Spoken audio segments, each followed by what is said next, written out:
पहली बार यूपीपी का तो पेपर जब हुआ तो लीक हो गया। दोबारा जब पेपर हुआ तो रिजल्ट आया तो नॉर्मलाइजेशन में किसी का बहुत ज्यादा बढ़ गया, किसी का बहुत घट गया। उसके बाद फिर ये आंसर की भी बताओ, इतने ज्यादा क्वेश्चन गलत हो रहे हैं, इतने ज्यादा एक से ज्यादा ऑप्शन गलत हो रहे हैं, गलत क्वेश्चन बना रहे हैं, गलत ऑप्शन डाल रहे हैं। उसके बाद फिर 3-3 बार आंसर की दे रहे हैं। फाइनल आंसर की उसमें से जो फाइनल आंसर की दिया उसमें भी कुछ क्वेश्चन को जो है गलत दे रखा है। क्या है भर्ती बोर्ड, समझ नहीं आ रहा है इन लोग को क्या हो गया। भर्ती बोर्ड को कौन कौन लोग वहां पे बैठे हैं जो पेपर सेट कर रहे हैं, गलत कर दे रहे हैं। एक तो बच्चों के साथ वैसे ही खिलवाड़ हो रहा है, बच्चों की लाइफ के साथ खिलवाड़ हो रहा है। इतने एकदम भर्ती निकाली तो पेपर लीक हो गया। उसके बाद पेपर लीक होने के बाद फिर दोबारा हुआ रिवाइज आंसर की में इतने सारे क्वेश्चन गलत कर दिए, इतने सारे ऑप्शन गलत कर दिए। बताओ आखिर बच्चों के साथ ही अत्याचार क्यों? बच्चों के साथ ये लोग बस खिलवाड़ कर रहे हैं, कुछ नहीं। उसके बाद क्वेश्चन गलत हो रहे हैं। बताइए क्या भर्ती बोर्ड, क्या कैसे क्वेश्चन, कैसे लोग रहते हैं वहां पे बना रहे हैं। जय हिंद दोस्तों, कैसे हैं आप लोग? आशा करता हूँ अच्छे होंगे, आपकी तैयारी बढ़िया चल रही होगी। दोस्तों यूपीपी का रिजल्ट आने के बाद अभी हाल ही में नहीं, कल की बात है, एक कोर्ट में याचिका दायर हुई है क्वेश्चन को लेके, फाइनल आंसर की लेके। कोई राणा करके हैं और कुछ अभ्यर्थी हैं जो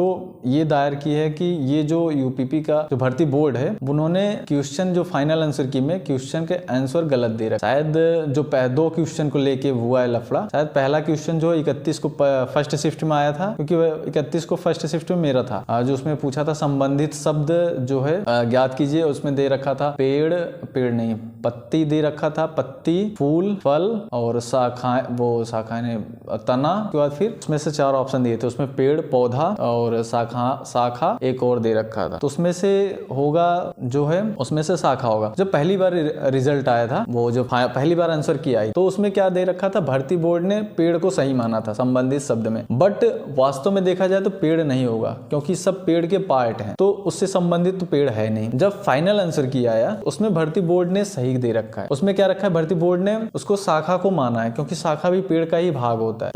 पौधा तो होगा नहीं, उसके बाद फिर पेड़ भी नहीं होगा, तो शाखा होगा। क्यों? क्योंकि जो पत्तियां होती है, तना होता है और ये क्या कहते हैं, फल होता है, ये सब क्या है, पेड़ के भाग हैं। तो पेड़ के भाग जो है शाखा भी होता है। तो भर्ती बोर्ड ने इसका उत्तर सही दिया है फाइनल आंसर की में। बट जो अभी बच्चे जो हाईकोर्ट में गए हैं इस प्रश्न को लेके, उन्होंने बोला है कि ये वाला गलत है, बट ये सही है। पहली बार ये गलत दिया था, बट दूसरी बार जो है ये सही दे रखा है। इस वजह से भर्ती में हो सकता है देरी हो भी सकती है और नहीं भी हो सकती है। मेरे हिसाब से आई थिंक अगर नॉर्मलाइजेशन को लेके विवाद हुआ होता तो भर्ती में देरी होती, बट नॉर्मलाइजेशन को लेके विवाद नहीं हुआ है, सिर्फ 2 क्वेश्चन को लेके लफड़ा फंसा है। और 3 तारीख को भर्ती बोर्ड से कोर्ट ने और राज्य सरकार से जवाब मांगा है। अगर भर्ती बोर्ड इसका जवाब दे देती है कि हाँ भाई ये क्वेश्चन सही है, ये मैंने जो दिया है वो सही है, क्योंकि भर्ती बोर्ड फाइनल आंसर की में वो सही दे रखा है। क्योंकि मेरा पहले गलत हो रहा था, फिर जब फाइनल आया तो वो सही हो गया क्वेश्चन। तो मेरे हिसाब से नहीं लगता कि